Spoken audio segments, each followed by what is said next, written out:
All right. Last few times we've done these in the New York metropolitan area, I've said it's a gorgeous spring day as we prepare for New York City FC. Today hosting Sporting KC at Citi Field in Queens. But I'm Glenn Crooks, Matty Lawrence here. And Matty, we can't make that claim today. It's been fairly nasty throughout.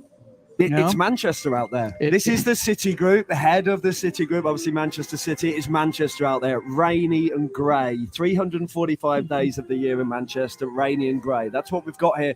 But I think from a playing perspective, it's wonderful. Like, I loved playing in these conditions. It's not raining too hard.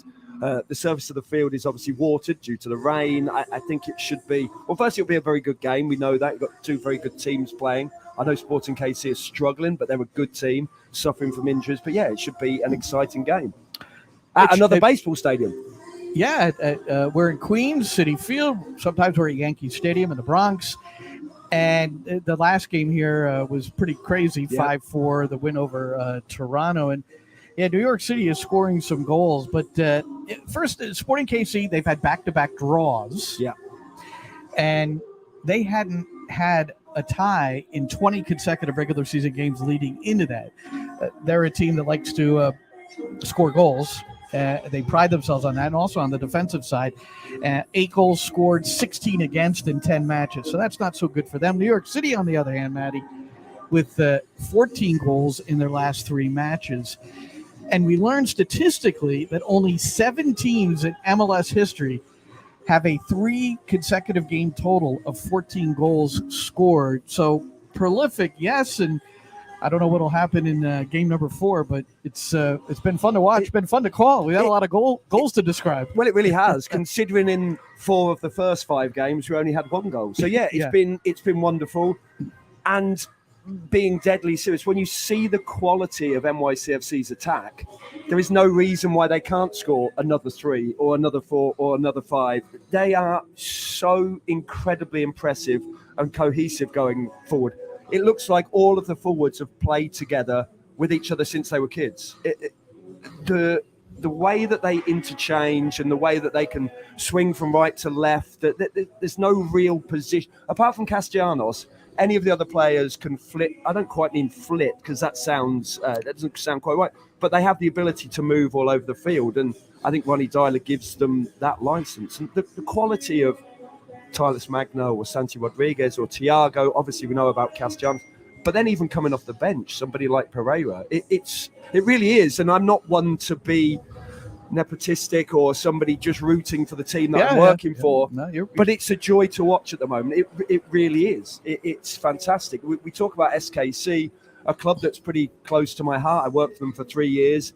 Yes, they like scoring goals, but it's only 0.8 goals per game in the 10 games they've had. They're struggling.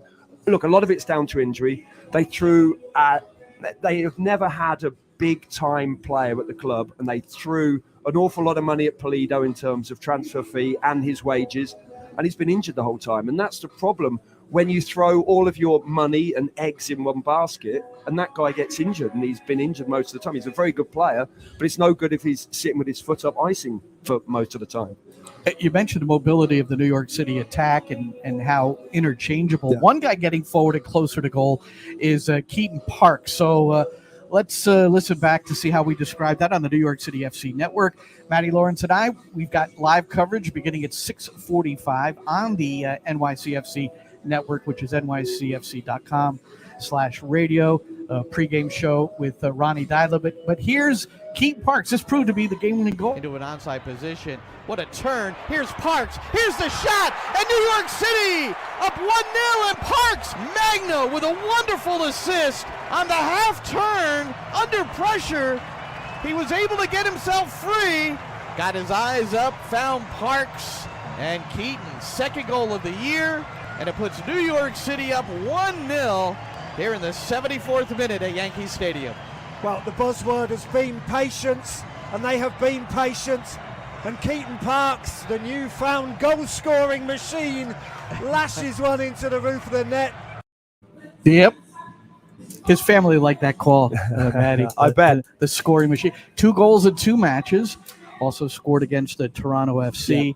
And Chris Gloucester also scored. We're going to get to that call in a moment. Interesting trivia is that not since September of 2016 had two American-born players scored the same game for New York City FC. How about that one? That's incredible. I'm not a big one for stats normally, but I like that. That's incredibly interesting. And I like what Keaton Parks is doing. He's obviously recovering from the injury, which was a serious injury, non-football related, obviously. And he's playing with a smile on his face. You can see it. He's really enjoying his football.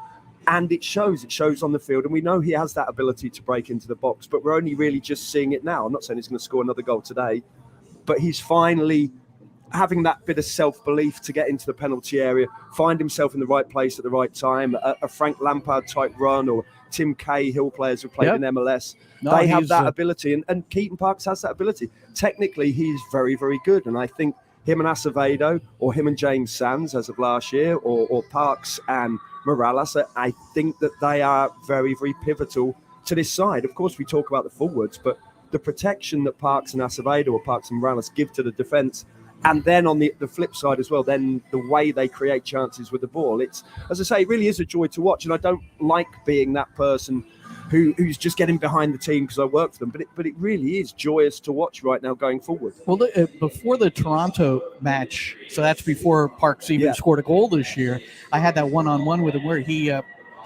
kind of confessed that he's concerned sometimes. He gets a little pull in his leg, and he's fearful that that blood clot where he needed surgery maybe was coming back to haunt him. But here's what he said, and again, this is before he scored the pair of goals, talking about becoming more of a goal scorer. But that seems to have emerged in your game too. Before the injury last year, you were starting to maybe get it on frame more consistently, both the air game with your head and from outside the area where we could see you drive the ball. It's what are some of the aspects of getting those more on frame and how that works in a run of play? You're in the right spot. Yeah, we've been practicing a lot of those in training recently, me and Matty, and it's just about being calm in front of the goal, especially in the game. In the game, it's easy to go crazy and try to shoot it too quick, and then you lift it too high. So it's just about staying calm. In training all day, like if I focus and relax, I can get it on frame almost all the time. So it's just about bringing that into the game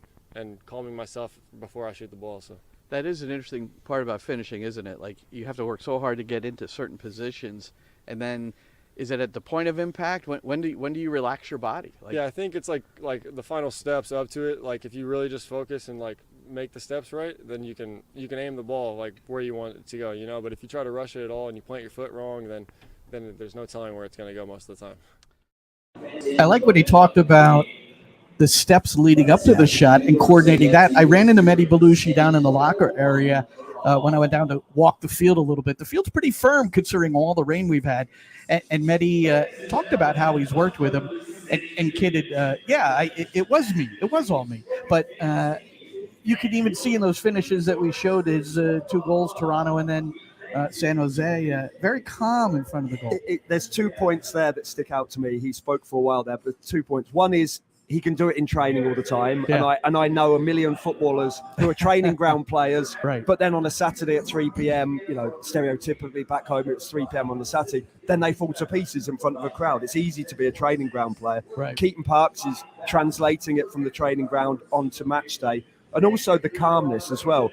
That's what any team around the world does, isn't it? When they're off the ball, they're going hell for leather, they're chasing the ball down, they're going a million miles an hour, but it's then calming yourself when you're on the ball. Yeah. It's then relaxing. It's that sigh of relief of, right, we've got the ball, calm, relax, and then strike the ball as though you're in training. And I think it's so interesting to hear that. I totally affiliate with that. Look, I wasn't a goal scorer at all as a player, but that the calmness once you're in front of goal, that you're not slashing at the ball, that you're wildly hitting at the ball, that the realization that you're in front of goal and all you need to do is pass the ball into the back of the net at times. And we've seen Parks develop into a regular, especially under Ronnie Dyla. But I wanted to ask him, I wanted him to go back to 2019. He played in 28 total minutes in his first 13 New York City FC games. And then there was this turning point, which was the U.S. Open Cup against North Carolina FC, scored a couple of goals. But So that was part of what I spoke to him about in this one-on-one as well. I thought pretty interesting what he said. Under Ronnie Dyla, you've become a regular with this club, and it's when you're healthy, it's almost to the point where he doesn't want you off the pitch. It wasn't always that way for you when you first arrived, and you came from a big club, and you were looking for opportunities. And I wonder, was there ever a moment of, I don't want to say doubt, but maybe as far as the choice to come here? Because, you know, one of your, and we spoke about this in a very early interview, one of the reasons you made this move is, you know, you wanted to play more and get more minutes. I wonder, looking back and then where it's come, but looking back, was it ever like at all in there, like, man, I don't know if I did the right thing? For me, no. I was very confident in myself. But at the same time, knowing I'm going to a new team with veterans, people who've been in this league for a while, like, I knew I was going to have to earn my spot. I knew it wasn't going to just happen right away. So personally, I don't think I had any doubt. I was happy here. I'm very happy here, and I was just fighting my way onto the field every day in training. And I knew once I got my chance that I would show out. Once I got my chance, I would show up, and that's the 2 goals he scored against the U.S. Open Cup. And after that, I went on transfer market because I wasn't sure exactly how it all worked out. Yeah, he, like 7 days later, 90 minutes, and he's been on the field ever since. Well, exactly. From what he was saying, I like that self-belief. Like, no doubt. Did you say 28 minutes over 13 games? I'd be doubting myself. I think anybody in their right mind would be doubting, wow.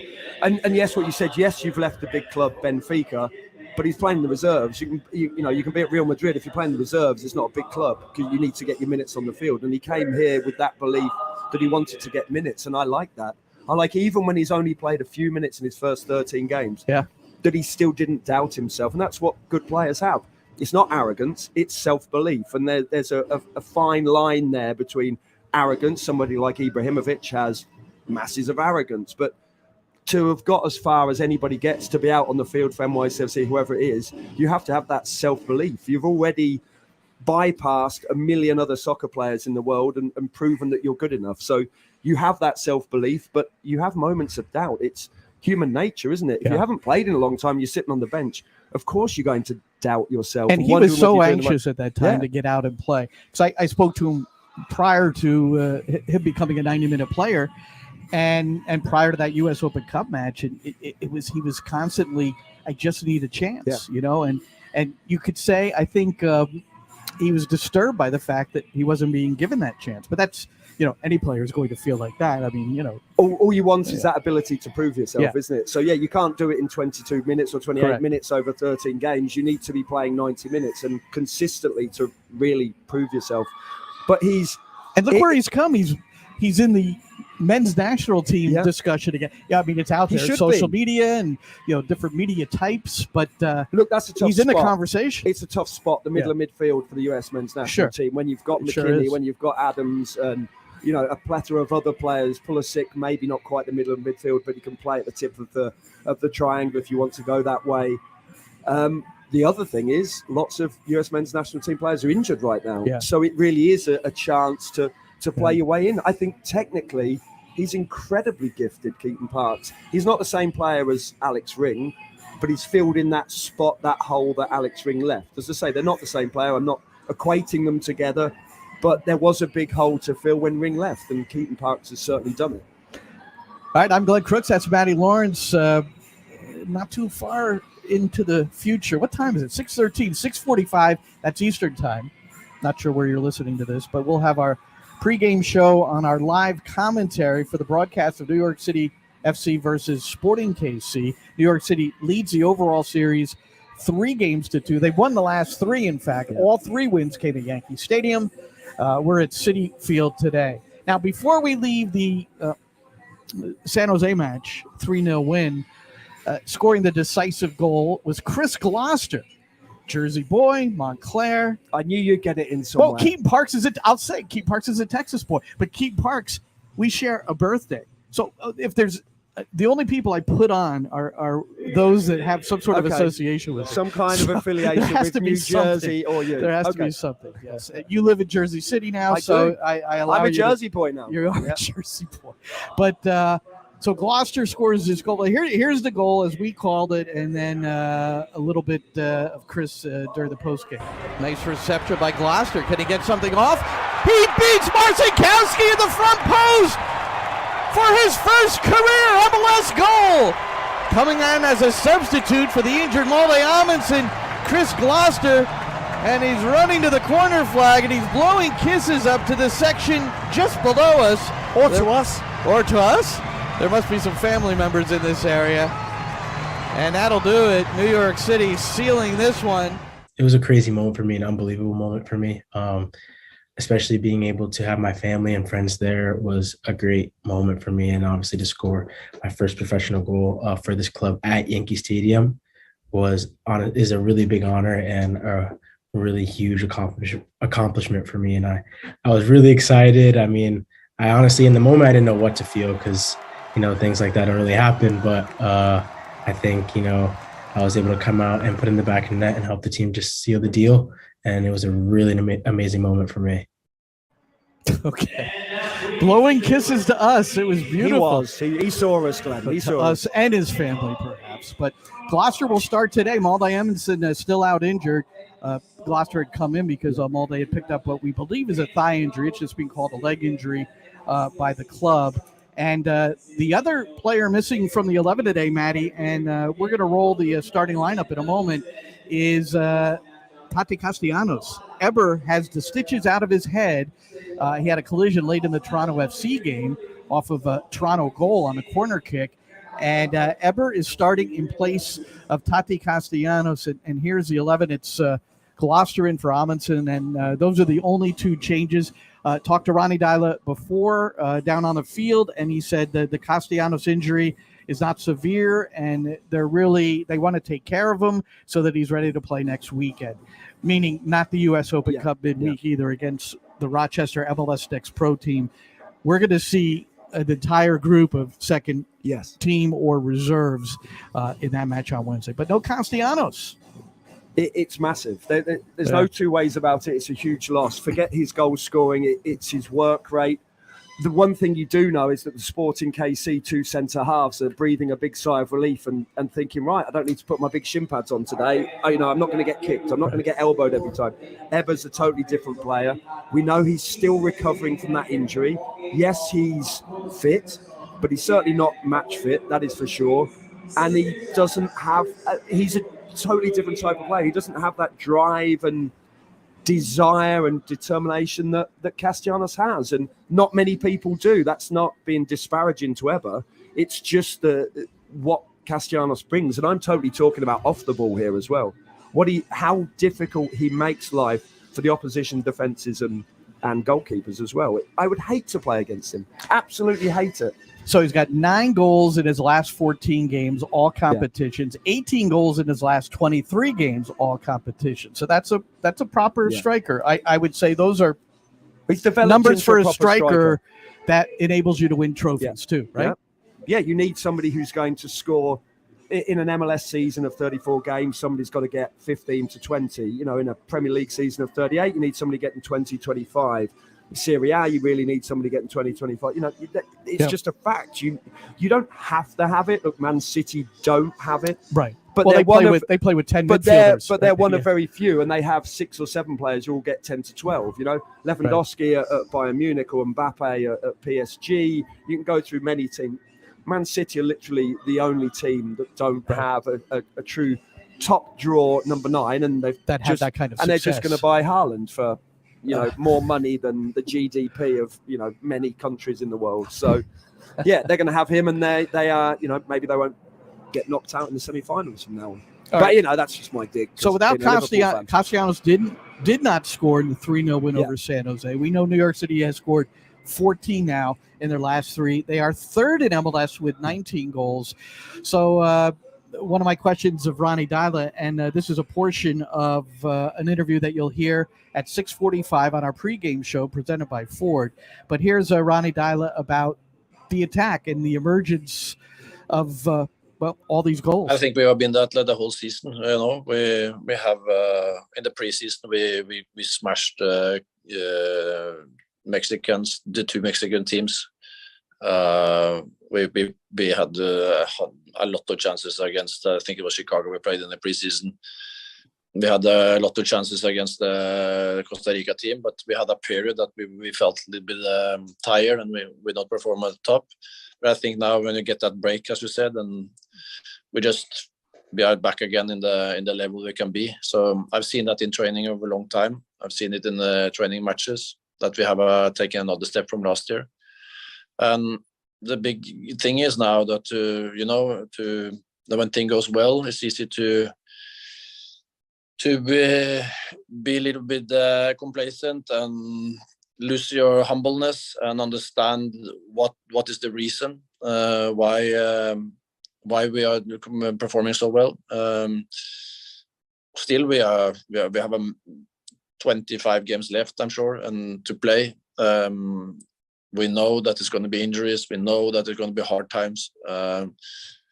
When you have good times, you have to keep that as long as possible, and you have to keep on with the small things, do the small thing, the important things right all the time. So we come prepared into every game, that we are on the front foot from the start of the game, and then we have quality to break down every opposition we have here in the MLS, and that's a good feeling to have. Of course, when you go on the pitch, but as I said, it's nothing come by itself. It's hard work over time. Yeah, and that's part of the success of New York City FC under Ronny Deila is he has the ability to, I think, present that message right there to his players, and they take it and run with it. The humble.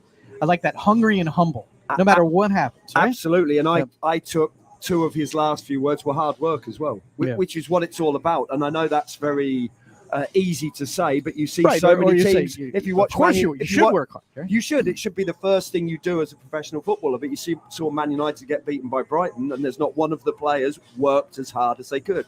But coaches of mine have said, if your life depended on it, could you have stopped that cross? Could you have got that tackle? Could you have done it? And that's what it is. It has to be do or die every single challenge, every minute that you're out there. And as I say, Man United didn't do it, and you've seen that why they've been so bad. It's purely down to hard work. It's got nothing to do with talent.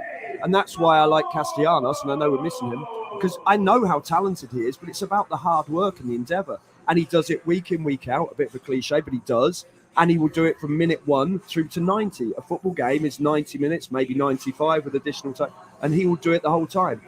And the team spirit that Ronny Deila has built into this side, they never know when they're beaten either. They really don't. They will go to the end, whether it's the 96th minute, whether it's the 94th, however much additional time. They play to the end. And there's not that many teams do that.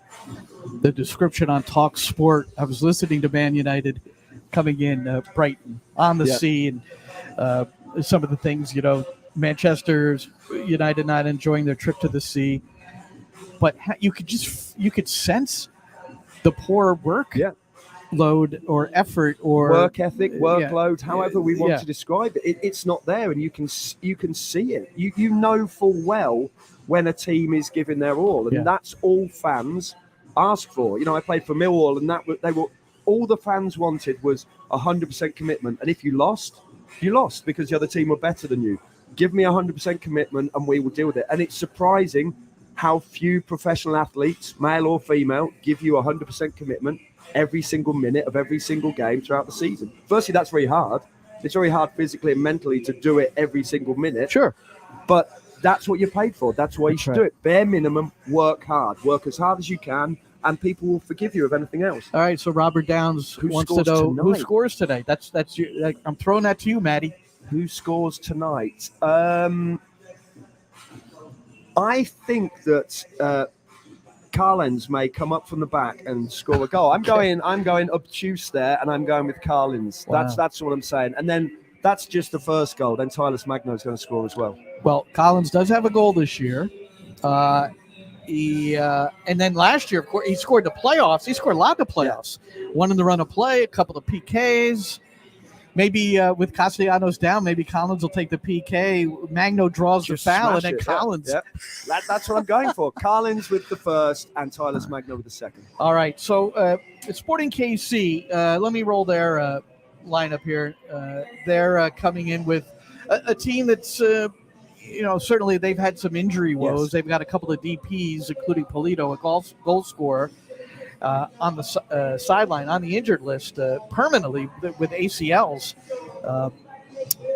The back line is 22 years old, 20, 26, and 21. That's what's starting today. And Denby, Volodare, Ford, and Duke. Duke is 21, Volodare 20, and Denby 22. Ford is 26, Yeah. so not going to call him.